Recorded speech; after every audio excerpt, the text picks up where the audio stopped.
There's actually a big problem with this season of anime. Summer 2023 could be the best season of the year, but it's dominated by second seasons and there are a ton of new anime to choose from. So I made a list of the anime that you need to check out this season. Some are of course the ones that people are already hyping up. Some are series I've never seen but I'm really looking forward to checking out. And I also included a couple of series you probably haven't heard of to help you find some new shows you might end up really liking. This list isn't in any particular order as each anime I've picked is in here for its own reason. On that note, let's start off with one of the most anticipated anime of the season.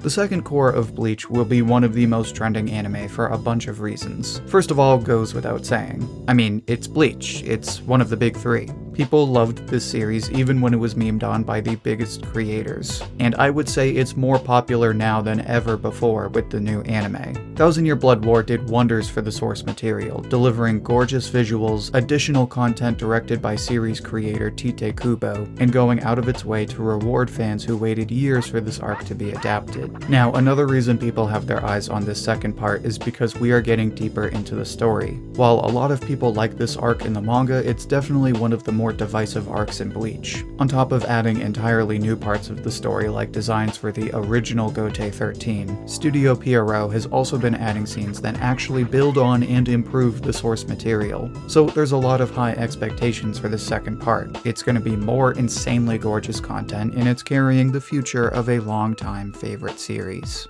For these reasons and more, Bleach is going to be one of the most watched anime of the season, so you owe it to yourself to check it out, whether you're a longtime fan or someone who's just getting into it. But now that we've covered a pretty mainstream anime, let's look at a brand new series, an anime that's currently defined by new beginnings.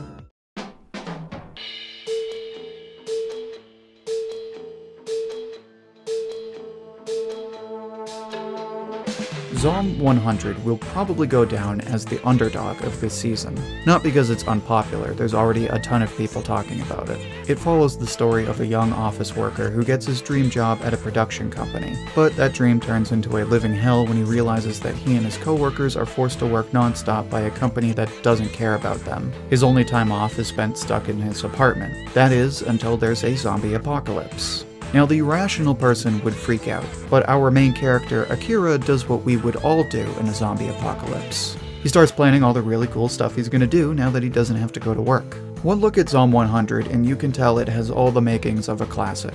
It's goofy, it's intense, it's got crazy looking characters, and it screams personality. The manga is written by Haro Aso, the creator of Alice in Borderland, but the studio behind the anime is Bug Films. If you haven't heard of them, it's because nobody has. Bug Films is a completely new studio and Zom 100 is its debut series, but it's already got big names behind it. It will be directed by Kazuki Kawagoe, the director of Komi-san. It will be composed by Hiroshi Seko, who's worked on a ton of series, including Attack on Titan, JJK, Chainsaw Man, Mob Psycho, and even Kill la Kill.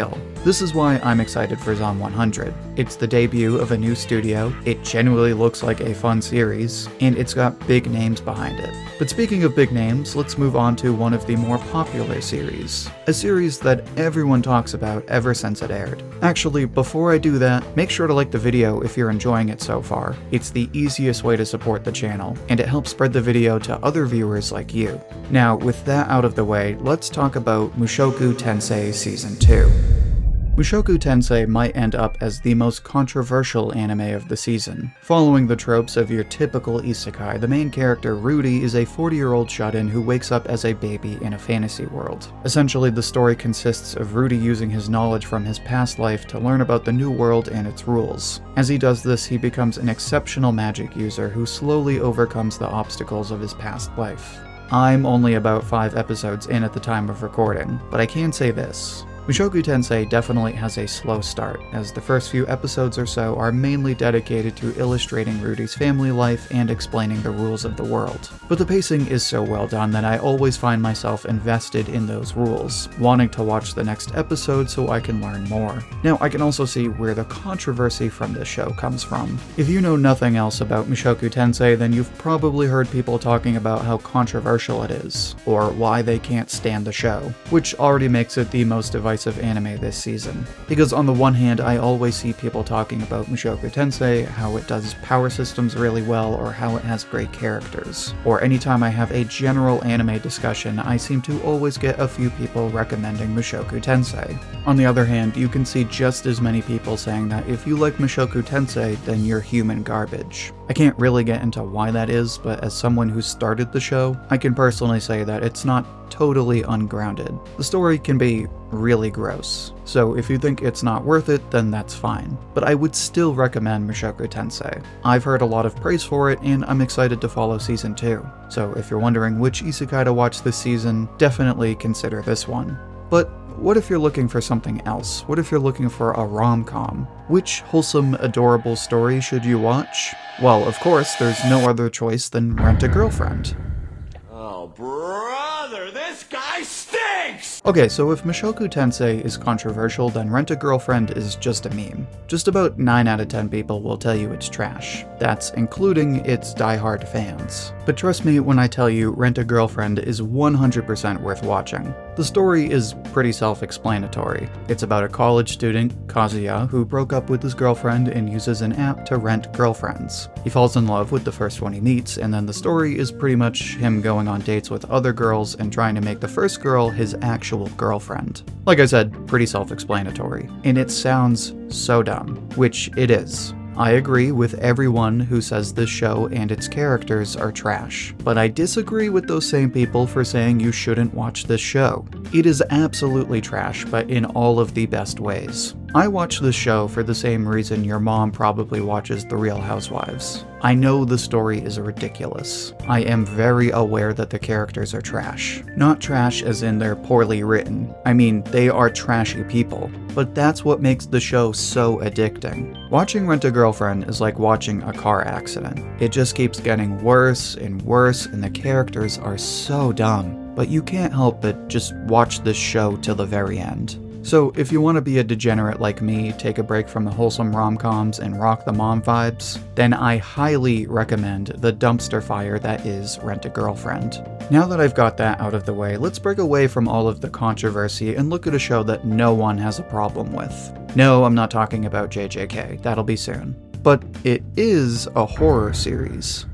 Dark Gathering is the story of Keitaro, a boy who can see spirits due to a traumatic incident. Then he meets Yayoi, a young girl who can also see spirits and goes out of her way to find them in search of the ghost that killed her mother. The story follows Keitaro as he goes along with Yayoi and grows past his trauma. I have not read the manga, so I can't personally speak to how good the actual story is, but there's a few reasons I'm excited for this anime. First of all, it's a horror series. And not horror like JJK, I mean a genuine murder mystery, full of monsters that are actually horrifying horror story. I know there's also Undead Murder Farce, another horror/mystery murder anime this season, which I'll probably check out as well. But Dark Gathering is a Jump Square manga. Jump Square has a bunch of great Exorcist manga, but the main reason I'm excited is because that's the same magazine Keimono Jihen is in. And if you know me, you know I love Keimono Jihen. So I'm excited to check out Dark Gathering and rekindle some of that hype.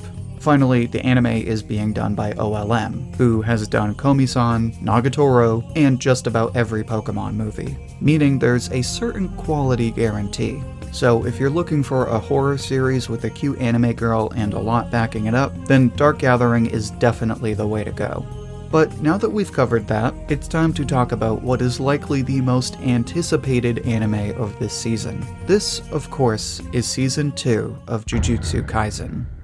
JJK has been a huge hit since its release, so I'm sure you're already familiar with the plot. Itadori Yuji is a high school student who gets possessed by the King of Curses, Sukuna, and joins the school of Jujutsu sorcerers to fight cursed spirits. The series is known for its wacky characters, crazy fights, amazing OPs, and god-tier animation. Season 1 was a major success, cementing JJK's position in the mainstream, and now all eyes are on Season 2 for a number of reasons. Obviously, because Season 1 was really good, but it goes beyond that. First of all, this is a make-or-break moment for MAPPA. MAPPA is by no means a new studio, but they hadn't really made their reputation until JJK.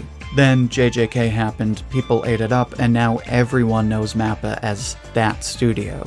Since then, they've been behind every smash hit anime in every season. They made the Chainsaw anime, they made Vinland Saga Season 2, they made Hell's Paradise, and now they're making what could be the biggest anime of the summer. So a lot of people are expecting JJK Season 2 to not be just as good as Season 1, but to be even better. Partly because this season will adapt two of the most important arcs in JJK. First is the Gojo's Past arc.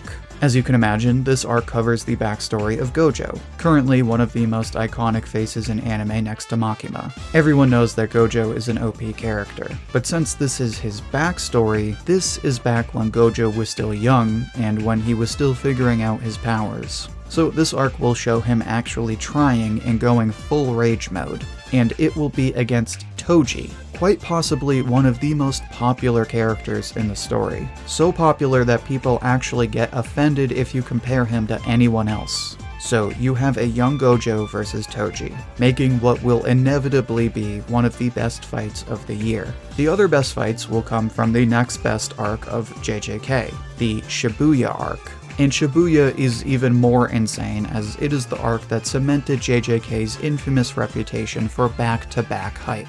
I won't spoil it for you, but just know that this is quite arguably the best arc in the entire series. Now, because you have one insane arc followed by an even crazier one, it's all the more important that JJK dominates this season. Because with literally everything going for it, JJK has an overwhelming level of potential in the mainstream. I won't say more only because I have an upcoming video on this exact conversation, but TLDR, it's gonna be hype. And that's it. That is my must-watch list for the upcoming summer season.